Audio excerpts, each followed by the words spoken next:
You know, English verbs can be a real headache, right? We spend all this time learning lists of tenses, but then they go and break their own rules. But what if I told you there's a simpler, way more elegant system hiding in plain sight? Well, today we're gonna unlock it. Let's kick things off with a little puzzle. Just think about this sentence. The plane leaves tomorrow. Now, why on earth do we use a present tense verb, leaves, to talk about something happening in the future? It feels kind of wrong, but we all know it's perfectly correct. Hold that thought, because we are absolutely going to solve it together. So, the heart of this puzzle and a lot of other grammar confusion comes down to a really common mix-up. It's something most of us were taught in school, and it's the confusion between the idea of time and the grammar of tense. Newsflash, they are not the same thing, and once you get that, everything changes. Okay, let's really break this down. Over on the left, you've got time. That's the real-world concept, right? It's this continuous line stretching from the past, right through this moment, and off into the future. But tense? That's totally different. It's a grammatical tool. It's a feature baked into a language that we use to talk about time. Think of it this way. Time is the clock on the wall, but tense is just one of the wrenches in our toolbox for talking about it. So if tense isn't simply past, present, and future, what is it really? Well, get ready for this, because the answer from modern grammar might actually surprise you. 2. That's it. Just 2. Linguists pretty much all agree that English only has 2 true tenses, ones that are marked by changing the verb itself. You've got the present, and you've got the past. Everything else we call a tense, yep, even the future, is actually made by combining one of these 2 tenses with some other grammatical tricks. And this is where things get really cool. These 2 tenses, present and past, are incredibly flexible. They get hijacked all the time to do all sorts of jobs that have nothing to do with their names. Honestly, you should think of them as the Swiss Army knives of English grammar. Let's just look at the present tense. We use it for what's called the historic present.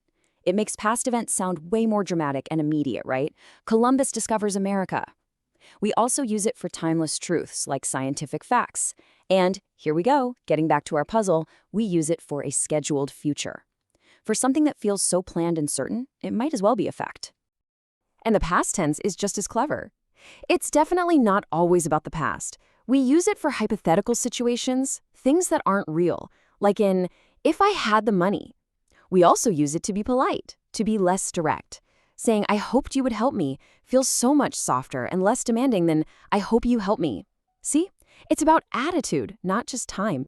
Okay, so tense gives us our basic anchor, but to add more detail and nuance, we need our second tool, and that's a concept called aspect. Aspect is all about the viewpoint of the action.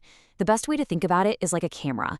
Are you just taking a quick snapshot of a completed action, or are you rolling the film, capturing an action as it's actually happening?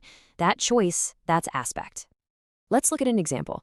If I say, John plays well, I'm using this simple aspect. I'm describing a general skill he has. But if I say John is playing well, now I'm using the progressive aspect. I'm putting us right in the moment watching his temporary performance. It's the difference between a general fact and a live event. And we can even combine these things for even more meaning. I've written a letter uses the perfective aspect to say the task is done. The letter is complete, mission accomplished. But I've been writing a letter combines the perfective and the progressive. Now the focus is on the activity itself, which might not even be finished yet. It's all about what part of the action you really want to highlight. All right, we've got tense and aspect. Our third and final piece of the puzzle is mood, and this one is all about the speaker's attitude, their stance toward what they're saying. Essentially, mood tells us how the speaker sees their own statement. Are they presenting it as a cold, hard fact, a command, or maybe a wish, or a hypothetical what-if scenario? Mood is the grammatical layer that signals that hidden intention. So English has 3 main moods. The indicative is our normal, everyday default for stating facts and asking questions. The imperative, that's for giving orders, like "do be late." And then you have the subjunctive. This one's a little bit of a fossil in English, but it's still super important for talking about wishes and things that are actually real. I bet you've used this one a million times.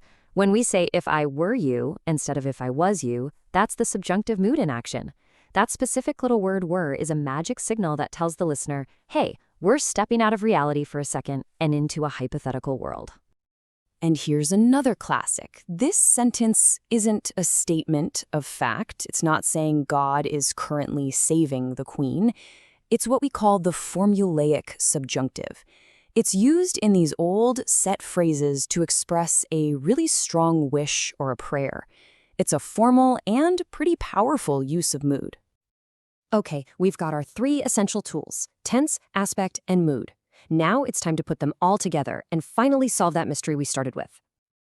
All right, let's look at this one more time. The plane leaves tomorrow. A present tense verb talking about a future event. How does this work? And there you have it. The reason we use the simple present tense is because that event is on a fixed schedule. It's on a timetable. It feels so certain, so predetermined, that our language treats it with the same certainty as a scientific fact, like water boils at 100 degrees. We're hijacking the present tense, not to talk about now, but to express an attitude of absolute certainty about a planned future.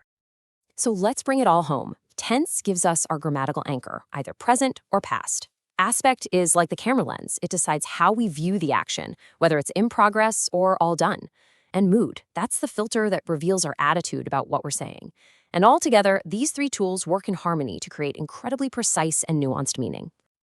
And here's the biggest takeaway. English verbs aren't just some random pile of rules you have to memorize. They are part of an incredibly elegant system. Once you understand the tools of tense, aspect, and mood, you can stop just following rules and start truly understanding the deep logic of the language you use every single day. And that leaves us with one final thought. We've just pulled back the curtain on verbs and seen the system working behind the scenes. So what other so-called rules of language aren't really what they seem? What other deep, fascinating systems are just waiting for us to explore?